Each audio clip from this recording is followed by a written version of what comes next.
Hello everyone, welcome back to Let's Play Super Mario 64! In the last episode, we finished off Tick-Tock Clock.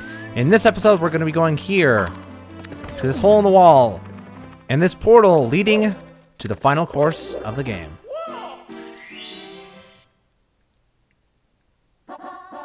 Cruiser Crossing the Rainbow, Course 15, Rainbow Ride. Fans of Super Smash Bros. Melee may recognize a lot of the aesthetics of this course as we make our way upward. Now, there are two ways to enter this course directly from the beginning. This is the way that the designers intended you to go, to follow this magic carpet, up the rainbow, jumping off the platform to grab some coins if necessary, avoiding this flame spitter. If you stand on this side of the carpet and duck, it'll go right over your head, so you don't have to worry about it, and then going up here. But it is possible to long jump from your starting platform over to a much later part of the course, way over there, which you're not supposed to be able to reach at this point yet. Get out of my face, Lakitu. But whatever the case, it wouldn't help us very much in getting this star because we have to come over this direction anyway, and we'd have to come all the way back to get here. And this course is very tricky. Like Tick-Tock Clock, there are a lot of moving platforms that we're going to have to avoid.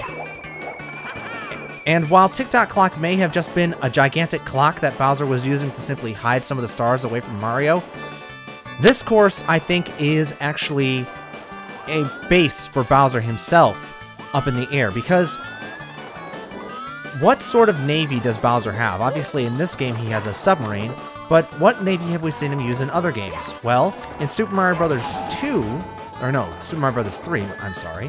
Super Mario Bros. 3, he has a vast fleet of airships. I can't remember which way he had to go. I think it's this way. Yes, it is.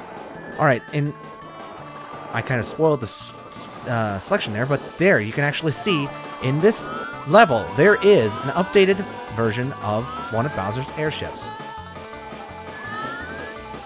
That blue flame, I don't think I've ever been hit by that blue flame. It's just basically there to scare you and make you do that. Yes, there are a lot of moving platforms in this level, and if you're not in control of Mario at all times, you're going to end up going off the edge and dying. This course is very unforgivable when it comes to things like that. But now that I've died, I can actually show you the quicker way to get into this course. You can skip that entire first magic carpet by just doing that. It saves you a lot of time. Of course, you miss out on that first 8 coins, which makes it inadvisable if you're going for the coin star, because the coin star in this course, it isn't as hard as Tick-Tock Clock, but it is fairly difficult because coins can be a little scarce if you don't know where to look for them. And so we'll take, yet again, another magic carpet ride, and no, I will not sing that Disney song. Or the Elton John song. Is that Elton John? I don't think it's Elton John. Now that I'm thinking about it, I don't think it's Elton John. Maybe? I don't remember. But yes, we take our magic carpet along the rainbow up towards the same area where we were before. And we're actually going to have to come up in this direction for 2 stars. One at the beginning of the level, one at the end. And then we have to go on the other magic carpet here for 2 other stars that we're going to have to end up collecting. And then the 2 other stars are going to be off in the other direction. So, this course is very balanced. There's basically 3 areas that you can go to, and each one of them has 2 stars. The problem is that it takes forever to reach them. There we go. That's the easiest way to dodge these, or any obstacles on these moving platforms, basically. On these carpets, is to just wait and then backflip once they get close. Like so. And then once you get high enough, you don't have to worry about them anymore. You can go for that life if you're feeling gutsy, ballsy, whatever you want to call it. And go ahead and jump over these bad boys here. Now the magic carpet will disappear if you stay off of it for too long, so you want to make sure that you're on the carpet as often as you can be. Whoop. There we go. Go ahead and jump up on the boarding platform, head over to the cross this gangplank, and board the ship. Now, because of the wind being generated by the ship itself, even though it's not moving, It makes it a bit of a struggle to get to this star, but not too hard. It's just wind after all. Here we are, cruiser crossing the rainbow. Done. Save and continue. Alright, on to the next star. Big house in the sky. Now this involves us going in that other direction that I mentioned before. There we go. Let me show you. This is one of the stars that a lot of speedrunners save until the last star because it does take the longest out of any star in this level to get, because you're riding a magic carpet for a good 5 or 6 minutes just to get from point A to point B, dodging obstacles as you go. But I'm doing it now because I like doing the stars in order as much as possible, simply because I get to show more of the level that way. So we just take the magic carpet up the same direction that we've been doing, but once we get to that fork in the rainbow, we want to take the right path instead of the left.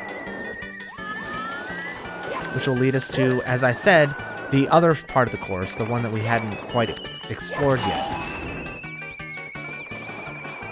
Now, why Bowser would line... Oh, Lucky 2, get away from me. Why Bowser would line a hidden airbase of his with magic carpets that would only better enable travel by people like Mario through it is a mystery to me, but perhaps he intended to use them for his own minions, or even for his own personal use. One thing's for sure, as we'll see later on as we'll see later on, rainbows are a sign of very, very powerful, concentrated doses of star power. So it wouldn't surprise me if these rainbows are actually manifested by the stars on Mario's behalf, rather than by Bowser. Okay, you don't have to, I don't think you have to worry about that flame that much, at least not at this stage. I'm playing it safe just in case, because I don't want to die and I don't want to lose my carpet at this point. There is a teleport down there that takes you over to the top of that platform over there that isn't that useful, since you do need a magic carpet to get up to where the star is anyway. So there's really no reason to ever use that teleport unless you fall and get stuck. Which you really don't, because you're well within jumping distance of other things in this area. Whoa, massive frame lag there. Not sure what's going on. Alright, so now we're going back inside the castle. You have to dodge this flamethrower will get you, because it blows obviously right out in the middle of the carpet there. And the carpet spins around for really no reason at all. We continue ascending up to the very tip top of the castle. And there's our star. There's also, I believe this is an extra life. Yep, might as well grab it. We're probably gonna need it. Alright, and star. From the very tip top of the Bowser's hidden castle here on Rainbow Road. Big house in the sky. Now, as I mentioned, this is definitely Bowser's base, despite the, friendliness of it all. Coins amassed in Amaze is the red coin mission. Again, we're going to take our shortcut to start this level off. This red coin mission, just like the red coin mission in Tick-Tock Clock, is actually fairly easy. It is much more possible to die here than it is in Tick-Tock Clock. At least on this red... Whoop. See what I mean? Well, let's try that again. Alright, it's 9 minutes already, gosh. Alright. It's the last course, Mario, come on. We're almost done. Pull through. There's just so much in this course. This course is by far the biggest one in this game, just in terms of space. Get out of my face, Lucky 2. But it's... so much of that space is just open air that it just makes this course just so entertaining to look at. Visually, I mean. Alright, so the red coins are actually all above us in this three-dimensional maze here. Or it's actually more of a vertical maze than it is a horizontal maze. It's basically just a regular maze turned on its side. There's a cannonball defending that one. You can just run into the wall to avoid going out of control there. There's one right here. You can just fall or wall jump to get it. There we go. Okay, there's a couple scattered. They're scattered around pretty good, so you want to be kind of careful. This one is a tricky one to get. You actually have to long jump from that itty-bitty platform, so it's kind of hard to get a running start at that point. And then there's one more kind of floating off in midair here. You have to jump from that falling position and grab it. Alright, and then there's one more on the actually on the outside of the maze. So, grab this one real quick. Again, this isn't hard because you're not going to die very easily at this at all, unless you're really, really bad at jumping. So, or massively, massively unlucky. This is probably the easiest star in this level to get, quite honestly. Come on, Mario.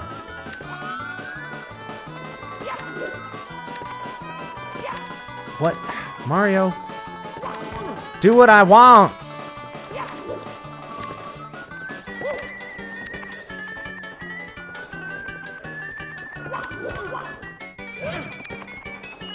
Thank you, Mario, for the love of Mike. It took way longer than it should have. Alright, let's go up and get that last coin, Mario. Come on. I know you're tired, I'm tired, but we gotta get that last coin.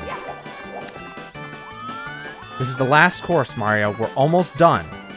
Come on, pull yourself together, man. There it is. Now that wasn't so hard, was it? That wasn't so hard. Go, star. Alright. Coins amassed in Amaze. Done. We're about halfway through this course now. Not counting the 100 coin star, unfortunately. Swing it in the breeze. This one is actually very easy, especially if you do this trick here. I mean, compared to it's not, I wouldn't, maybe it's not quite easy. Not nearly as easy as the red coin star anyway, but it definitely doesn't take nearly the heck as long as, for instance, the Castle in the Sky does. And because of that, I think it seems easier because if you die, it doesn't take as long to get back to where you were. Whereas with Castle in the Sky, if you die, it takes forever. So, and there's also more time that it takes to actually screw up. You can see there, those donut lifts are annoying, but they're not too terribly difficult to deal with. Whoops. Now see, I died. But I'm not that upset about it because I know I can get literally right back to where I was. Whereas if I died on the way to Castle in the Sky, it would take me another, 10 minutes to be able to get back there, so I'd be really frustrated. I think that's why some of these stars seem so much easier than others. Ouch. Got clotheslined by a fly guy.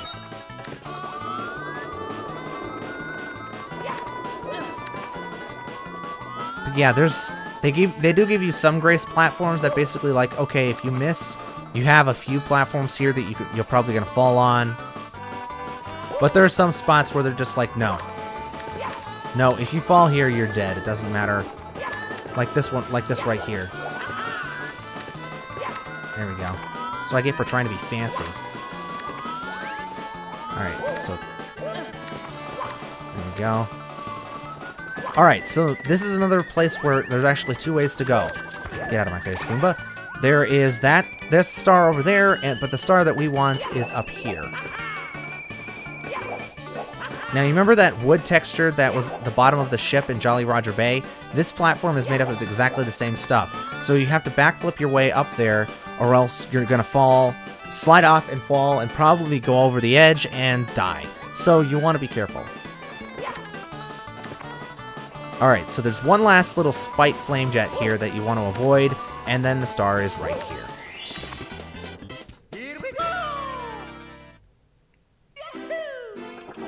Swing into the breeze. Not that difficult. Tricky, but not difficult. And that's star number 4. We only have 2 more stars to go, at least regular stars. One of which will take us a half hour, and the other which is Tricky Triangles.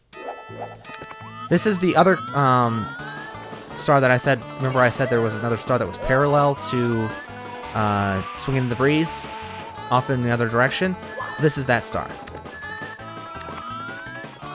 I actually find this one much harder than Swinging in the Breeze, but that's because of the nature of the obstacles leading to the platforms themselves, not necessarily because it's harder.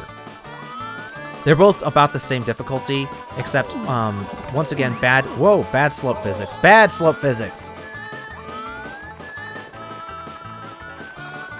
Yeah, that's one thing that I'm glad that they've improved as time's gone on, is the slope physics and stuff for Mario platformers.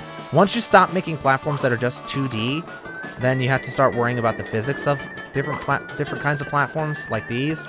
And once they started to program in platforms with slopes on them that you couldn't just run up, then things started to get a little hairy. So that's something I'm glad that they've worked on as time's gone by. Because they definitely didn't get it. They didn't get it right in this game, and they definitely didn't get it right in Super Mario Sunshine. So I'm glad that they finally managed to get it somewhat right in Super Mario Galaxy. Alright, so Tricky Triangles is over on the other side of this little platform here. Again, little spite flamethrower there. If you're not paying attention, you can get caught in the flame and die. Alright, Tricky Triangles. Hitting this switch makes these platforms flip upside down. Easiest way to get this star. Stop here on the second one. Backflip. Then jump up to the top.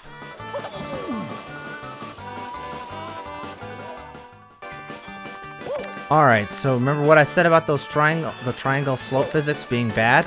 That's what I mean. But in this star, it's so diabolical that they use the bad physics to their advantage. Now, I can't stop to talk this time. I've got to get... If you're not fast, you're going to die. There we go. Alright. Tricky Triangles, done. One more off the list. 2 stars left. 2 stars left, I think. 2 or 3. One of them. One of the 2. 2 stars left, yes. Somewhere over the rainbow. Alright, this is by far the longest and most involved star in this course. If you do it improperly. And I've done it improperly, because what you're supposed to do is if you have the cannon opened up, it takes about as long to do this one as it does to take as the one on the bow of the airship. I can't remember it off the top of my head, even though I just did it. But the problem is that actually... Here, allow me to show you. Actually, you have to have the cannon activated to be able to reach this star. But to actually activating the cannon... Get away from me, bob-omb. Actually, activating the cannon is a bit of a hassle, because the red bob-omb has secreted itself away way the heck up here. Look at him. Just chilling. I'll prepare the cannon for you. And all the way there on the aft of the airship, the cannon opens up. We have to get all the way up there and open up the cannon and use the cannon to get the star.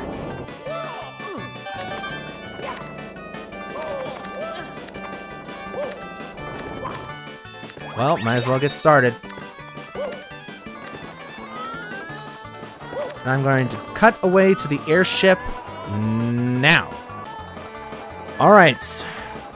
Permission to board, Captain. They're bombs. I don't have to ask their permission. There's also a Lackey 2 up here being a jerk. Get the heck away.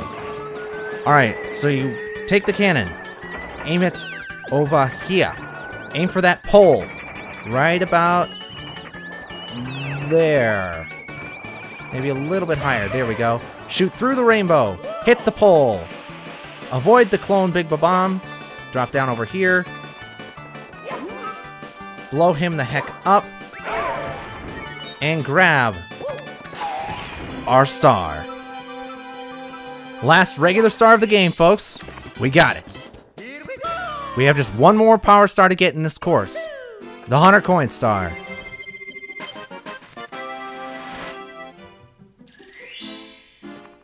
The 100 coin star of Rainbow Road.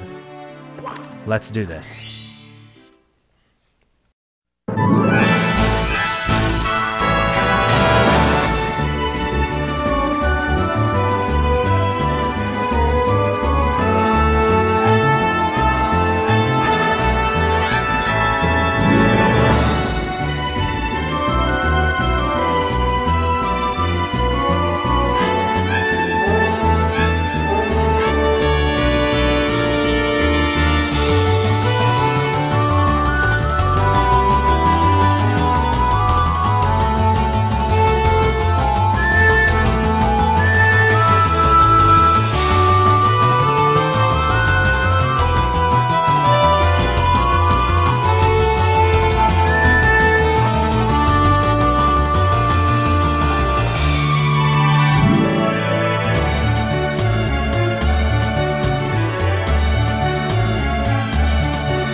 And there it is, 100 coins on Rainbow Road as Mario plunges downward to his death.